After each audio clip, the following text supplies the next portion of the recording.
Oh yeah. So I got the Mezco Green Goblin today, and I've never messed with a Mezco figure before. I've never held one. I don't know anything about them. I have held soft goods figures. I have the Joel and Ellie third party, but Mezco's different, you know. It's a little bit more premium. It's always been something that's kind of interested me, but nothing's really captured me. Even their Spider-Man from this same sort of line it's okay. Just the proportions were a little weird. I don't know. It was fun, but I have tons of other, Spider-Man. As cool as the Legends Green Goblin is, the outdated body and, I don't know. I just wanted something different. So when the Mezco pre-order went up, I may have gotten a little too excited. Look at this thing. It's just pure, unbridled comic book goodness. And it is different from all sides, I believe, which is pretty awesome. Let's go ahead and crack this puppy open, why don't we? Grip Spider-Man! Alright. Oh, just as simple as that. That might be the most amount of trays I've ever gotten for an action figure in my life. And there's everything. Just like that. Welcome to the 112 Collective, designed by collectors for collectors. Our 112 Collective, blah blah blah, who cares? It basically just says, don't play too much with it, it's not meant for children, it's meant for adults. Do I look like a kid? I'm an adult. Okay, I know how to play with my toys. Oh, it's one piece of paper. Okay, I'll read all that later. Then the back tray is already wanting to come out. It's a nice stand. Ooh, look at that. Second tray, we've got the glider and, of course, the Gobby himself. Let's just crack into him, I guess. Alright, just one quick thing I want to note. As I was taking him out, there was a little piece of plastic around his neck that I pulled out, and with that came this little seam. I'm not the biggest fan of that. I know it's not a good idea to pull on that because things are going to come undone. So for the sake of this video, I'm just going to leave it like that now. He definitely has a certain presence once you get him in hand. It's kind of crazy. This green, some might say it's a little too bright, and especially on camera, it is definitely coming off very, very bright, but I feel like it's almost perfect. There is definitely some awkwardness with the torso, as you can tell. I feel like it's very rectangular.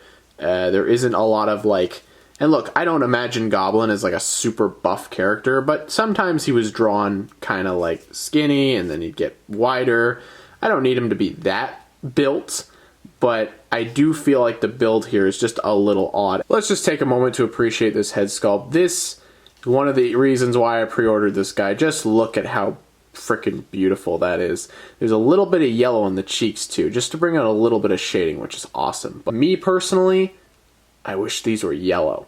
Yellow eyes with the black beady dots like the animated series is exactly the way I like them to go. Look at that. He's got a shit-eating grin. The gloves and the boots are sculpted. Everything else on this guy is cloth. Like, this is a leather material. The range of torso articulation on this guy was notably pretty bad, and yeah, I'm pretty disappointed by this. I mean, that's not great. I always imagined Goblin being a very crouchy type of guy, and I almost felt like in the photos he looked a bit better, but I don't know. I'm not completely sold on this body. The arch back is actually slightly better. It's kind of hard to get this on camera, but I absolutely love what they did for the scales. I don't know how well this is going to hold over time, and I'm really worried about these peeling off. But I actually really like the solution, because you get far away, and they totally just look like scales. Brother's got a camel toe going on here. Yeah, it does get kind of awkward there, I'm not going to lie. The overall presence is good, I'd say. You know, just looking at him like this straight on, I think he looks good. Proportions could have been tweaked, but Mezco isn't really known for giving people like the superhero body. They're more realistic, I guess, and I guess you could take this as a more realistic Goblin if you wanted to. I mean, none of this is realistic, but I don't know. Going over the articulation is going to be a bit tricky because of everything covered up, but I'm going to do my best with what little knowledge I have.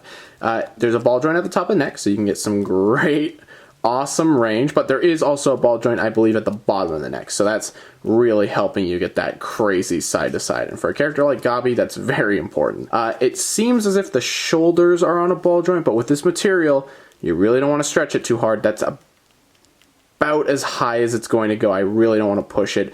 It does seem as if there's a bicep swivel in there, which is pretty dope. Double elbow. Yep, great range on that, actually. There is a hinge Swivel joint here, and then there's a ball hinge at the wrist, but not amazing motion on that because of the kind of top of the glove here. Actually, I think there's 2 dumbbell joints. There's one at the top of the chest here. You can get amazing crunch. And then, okay, arc. I've seen worse, but for Mezco, who I hear they're amazing, but Goblin just doesn't translate as well, I guess. And then it does seem like there's another joint right where the belt is. Again, not going to help you out very much there, unfortunately. I believe there's a ball joint at the hip. Oh, actually, that does kick forward all the way. I didn't think it was going to because of the material. It did kind of get stuck there for a second. I got a little bit worried. There's like a detent right there, and I'm a little freaked out about what that is, but it doesn't seem to be ripping anything. Back is not as great because he's got a tight ass, but he does have swivel, good amount of swivel in the leg area there. He does have double knees, and he can kick his. I mean, he doesn't have a great ass, honestly, but he can still kick it. And then I'm going to assume that there is a swivel at the top of the boot. The articulation at the ankles isn't amazing, but I also hear that's a pretty common issue for Mezcos.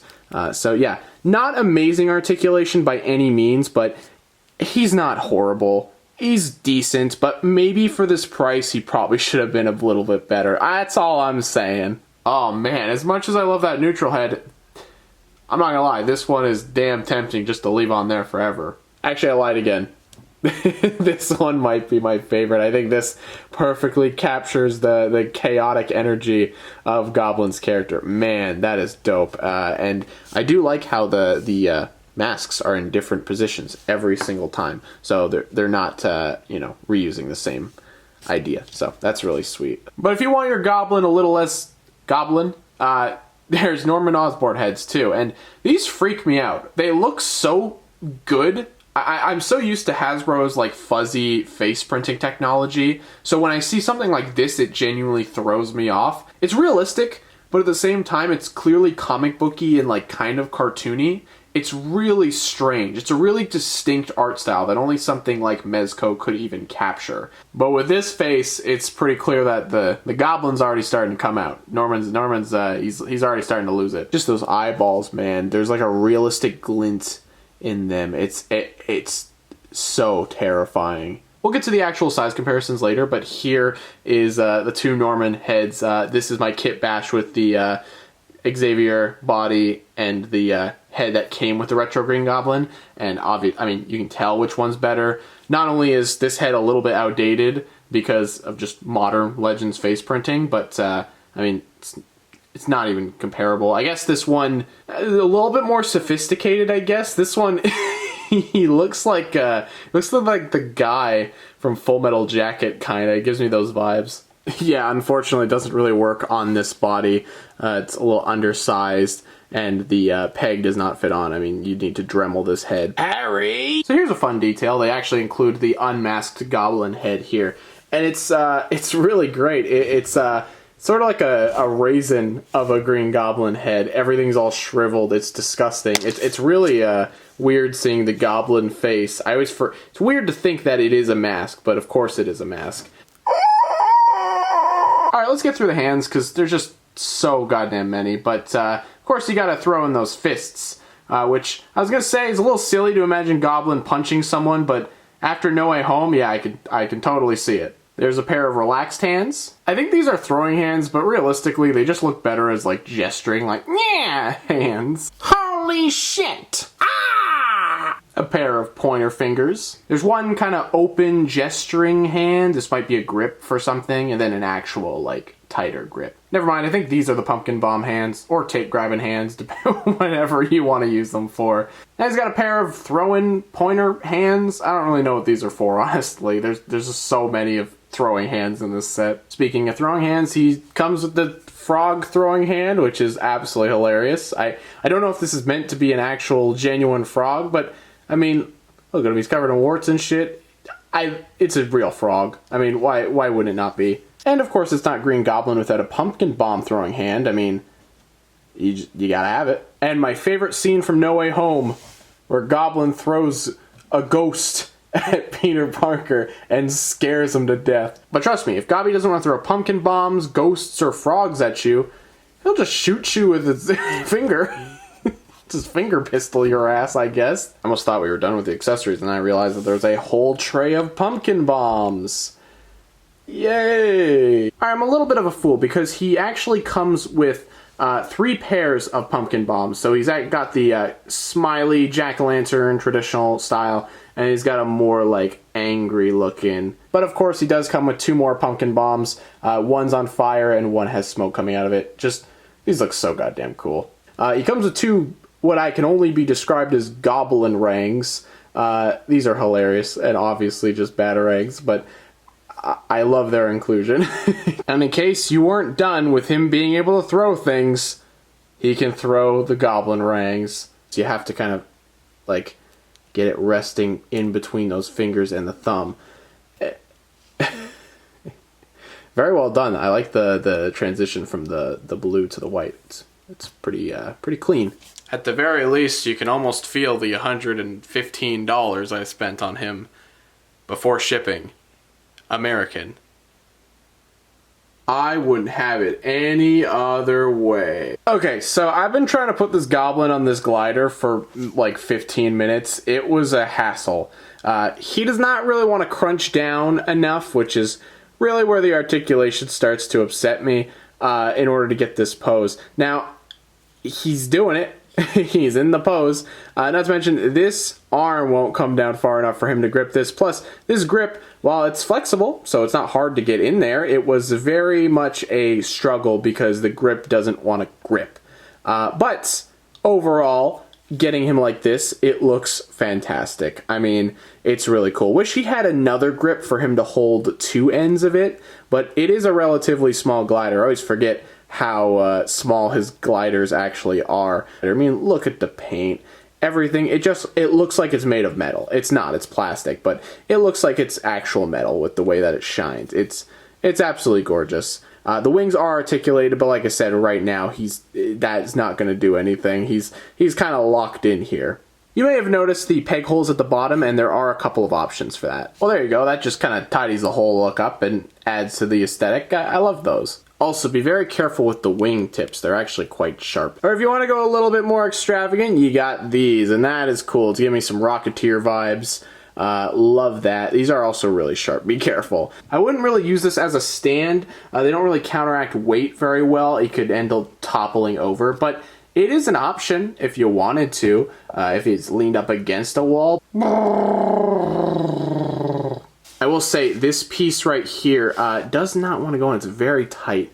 I don't really, yeah, I'm trying to like twist it in, but it is a very, very tight grip. So I don't know. Do with that what you will. I also forgot to mention that the way that he attaches is that there are peg holes in the bottom of the feet with a peg attached here, but they also clip in. So he's got extra insurance, which just looks so much better. I mean, I don't mind the Hasbro versions where they just, just peg in, but this is so much more elegant. Look at the articulation on that. It's got a little bit of hydraulics going on. Oh, that's neat. I mean, it's a slightly different stance. You got more bat or more I just want to quickly note that this piece here is incredibly fragile. This piece actually, the hinge has actually snapped off already. So be very, very careful with these. Thankfully, you can put it in, again, quite easily, and it's not broken. It's totally fine. You can also slip the foot in without opening this at all. It is very difficult, but you can do it. So just a quick warning. It's crazy. I've gotten this whole video without taking a look at one of the most important accessories. Goddamn bag. I almost completely forgot he had this. I was going through the tray and I was like, oh yeah. Ooh, that's nice. And it's wired. Oh my lord. This shit opens. It looks like, look, this is a little facade. You think it goes all the way around, but it doesn't. This opens up with a magnet. That's genius. So it actually stays closed. It's a little bit of foam in there to help give it its shape. But I mean, if you take that out, you can put some pumpkin bombs in there or something. That's some neat weapon storage, actually. So that's pretty dope. Oh yeah, that is how it is staying on there. Hey, Spider-Man, check out my Gucci, bitch. And finally, we get a Green Goblin stand, and that is really shiny. You can already see some little scrapes in it, though, which that might just be from me, you know, opening stuff, but oh, that's a nice stand. It takes up a lot of real estate, but it's super dope. And of course, this hefty clamp. Like, this is probably the most heavy-duty action figure stand I've had in a while. And Figma does this too. They throw in bags for you to put all the accessories in. That's very thoughtful because I am definitely going to lose all this shit. Here's Mezco's Gobby compared with the Marvel Legends Gobby, and man, it's like night and day with these two.